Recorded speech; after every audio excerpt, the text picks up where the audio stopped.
12 Rules for Life, An Antidote to Chaos by Jordan B. Peterson. Rule 9. Assume that the person you're listening to might know something you don't. In his clinical practice, Jordan Peterson spent a lot of time listening to and talking with his patients. For people with psychological problems, talking therapies, as they're known, are some of the most effective ways to feel better. But it's not just those who need specialised help who benefit from talking. Everybody does. Jordan Peterson identifies a number of different types of conversation. For example, banter down the pub when everyone's trying to be sarcastic and funny. Ideological debates when the protagonists are out to win at all costs. Or conversations when those involved are asserting their place in the dominance hierarchy by trying to outdo each other with the funniest or most surprising stories. But Peterson focuses on what he calls the listening conversation. In this type of conversation, participants listen carefully and sympathetically to each other. They tell the truth about what they think, as opposed to what they think is the truth.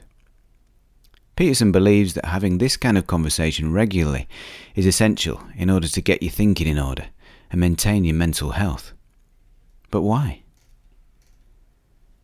Every second we're awake, our brains are bombarded with an incredible amount of incoming information. We can't possibly process all this data. We can only pay attention to a limited amount, tuning out the rest. What's more, of the information we pay attention to, we can't remember everything, just a tiny fraction of it. But which things should be kept in memory and which can be safely forgotten? Our ability to remember stuff has evolved to help us survive.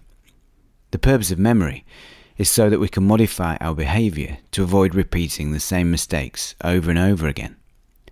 So we should remember things which will help us survive and flourish in the future. Despite what we may think, our memory is not a fixed record of what really happened. Far from it, memories can be changed.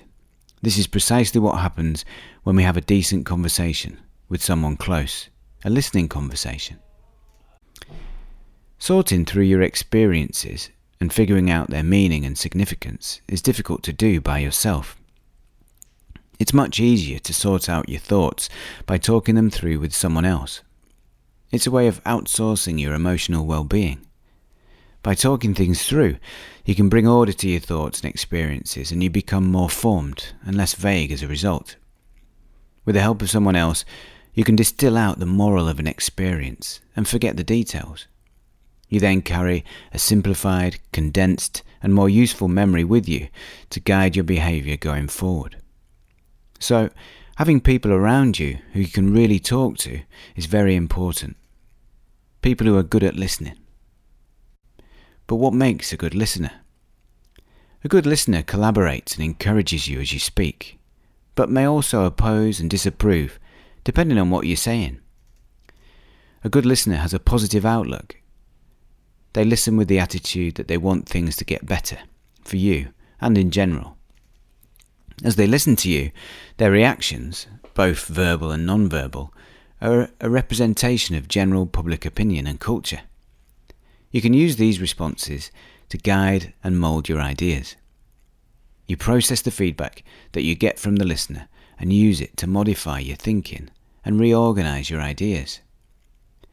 Listening well is to help the speaker with this process. A good listener listens carefully. If what you're saying brings something to their mind, they should tell you about it. But they shouldn't impose their own views on you. That's giving advice. Unless advice is what you've asked for, they should avoid it. Listening effectively means helping you, the speaker, reach your own conclusions. As well as helping the speaker get their thoughts in order, the listener also has the opportunity to learn, if they listen properly. Listening properly is actually difficult to do. The reason, according to the late Carl Rogers, the renowned American psychologist, is that when you listen properly, with empathy, putting yourself in the shoes of the speaker, you open yourself up to the possibility of change. In other words, your ideas and beliefs about the world could change as a result. So, in a sense, you make yourself vulnerable. This can be an uncomfortable experience. We like to feel secure in the firmness of our own convictions, often to the degree that we're not open to hearing opposing ideas. This human tendency has been dramatically exaggerated with the arrival of the internet. These days we have friends on social media with the same interests and outlook as us. We subscribe to YouTube channels and watch news channels which reflect our own views and values. Everyone's boxed into their own virtual echo chamber. Our own self-affirming views are reflected back at us, and there's no opportunity to hear things from the other side. As a result, opinions have become more polarised and extreme. So it's never been more important to listen to opposing views. It helps you organise, develop, or modify your existing ideas. If you listen with the attitude that the person you're talking with might know something that you don't, then you might learn something useful. But as Carl Rogers pointed out, many people don't listen properly because doing so might make them feel vulnerable or threatened. To check if you are listening properly, Rogers recommended the following experiment. The next time you're having a discussion with someone, before you can respond, you have to summarise or paraphrase what the other person just said.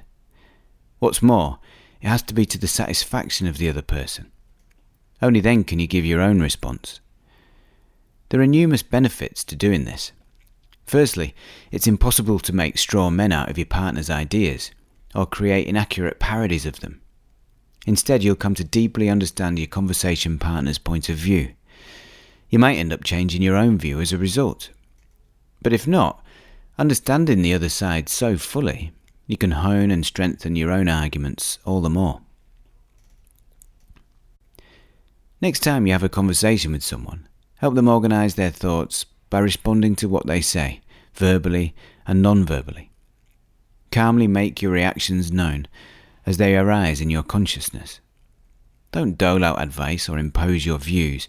Let them come to their own conclusions. Listen as someone who wants things to improve for everyone. Give the conversation a chance. Assume that they've reached their conclusions, opinions, and ideas after careful thought and reasoning.